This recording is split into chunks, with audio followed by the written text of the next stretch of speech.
मैं उस यथोचित रूप से पालन करूंगा। व्यास जी ने कहा, भीम, ज्येष्ठ मास में सूर्य वृष राशि पर हो या मिथुन राशि पर, शुक्ल पक्ष में जो एकादशी हो उसका यत्न पूर्वक निर्जल व्रत करो। केवल कुल्ला या आचमन करने के लिए ही मुख में जल डाल सकते हो, उसको छोड़कर किसी भी प्रकार का जल विद्वान पुरुष मुख में न डाले, अन्यथा व्रत भंग हो जाता है। एकादशी को सूर्योदय से लेकर दूसरे दिन के सूर्योदय तक मनुष्य जल का त्याग करे तो यह व्रत पूर्ण होता है। तदंतर द्वादशी को निर्मल प्रभात काल में स्नान करके ब्राह्मणों को विधि पूर्वक जल और सुवर्ण का दान करे। इस प्रकार सब कार्य पूरा करके जितेंद्रिय पुरुष ब्राह्मणों के साथ भोजन करे। वर्ष भर में जितनी एकादशियां होती हैं उन सब का फल निर्जला एकादशी के सेवन से मनुष्य प्राप्त कर लेता है। इसमें तनिक भी संदेह नहीं है। शंख, चक्र और गदा धारण करने वाले भगवान केशव ने मुझसे कहा था कि यदि मानव सबको छोड़कर एकमात्र मेरी शरण में आ जाए और एकादशी को निराहार रहे तो वह सब पापों से छूट जाता है। एकादशी का व्रत करने वाले पुरुष के पास विशालकाय, विकराल आकृति और काले रंग वाले दंड पाशधारी भयंकर यमदूत नहीं जाते। अंतकाल में पीताम्बरधारी, सौम्य स्वभाव वाले, हाथों में सुदर्शन धारण करने वाले और मन के समान वेगशाली विष्णुदूत आकर इस वैष्णव पुरुष को भगवान विष्णु के धाम में ले जाते हैं। अंतः निर्जला एकादशी को पूर्ण यत्न करके उपवास करना चाहिए।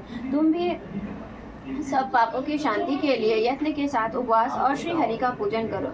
स्त्री हो या पुरुष, यदि उसने मेरे पर्वत के बराबर ही महान पाप किया हो तो वह सब एकादशी के प्रभाव से भस्म हो जाता है। जो मनुष्य उस दिन जल के नियम का पालन करता है वह पुण्य का भागी होता है। उसे एक एक पहाड़ में कोटि कोटि स्वर्ण मुद्रा दान करने का फल प्राप्त होता सुना गया है। मनुष्य निर्जला एकादशी के दिन स्नान, दान, जप, होम आदि जो भी कुछ करता है वह सब अक्षय होता है। यह भगवान श्री कृष्ण का कथन है। निर्जला एकादशी को विधि पूर्वक उत्तम रीति से उपवास करके मानव वैष्णव पद को प्राप्त कर लेता है। जो मनुष्य एकादशी के दिन अन्न खाता है वह पाप भोजन करता है। इस लोक में वह चंडाल के समान और मरने पर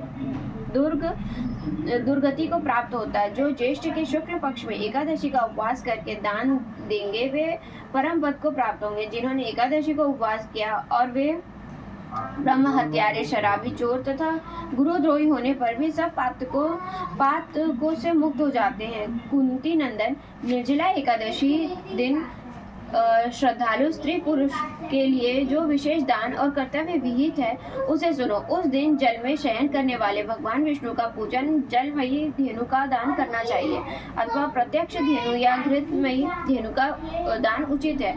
पर्याप्त दक्षिणा और भांति भांति के मिष्टान्नों द्वारा यत्न पूर्वक ब्राह्मणों को संतुष्ट करना चाहिए। ऐसा करने से ब्राह्मण अवश्य संतुष्ट होते हैं और उनके संतुष्ट होने पर श्री हरि मोक्ष प्रदान करते हैं।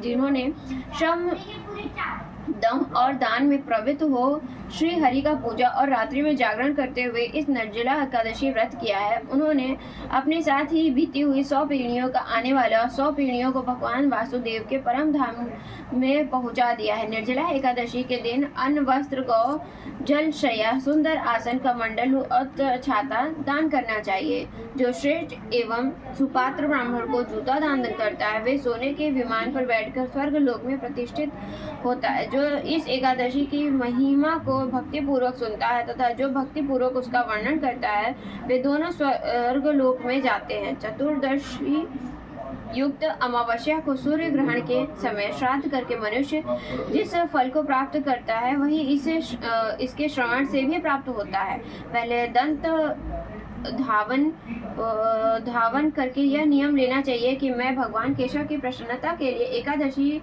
को निराहार रहकर आज मन के सिवा दूसरे जल का भी त्याग करूंगा। द्वादशी को देवेश्वर भगवान विष्णु का पूजन करना चाहिए। गंध, धूप, पुष्प और सुंदर वस्त्र में विधि पूर्वक पूजन करके जल का घड़ा संकल्प करते हुए निम्नलिखित मंत्र का उच्चारण करें।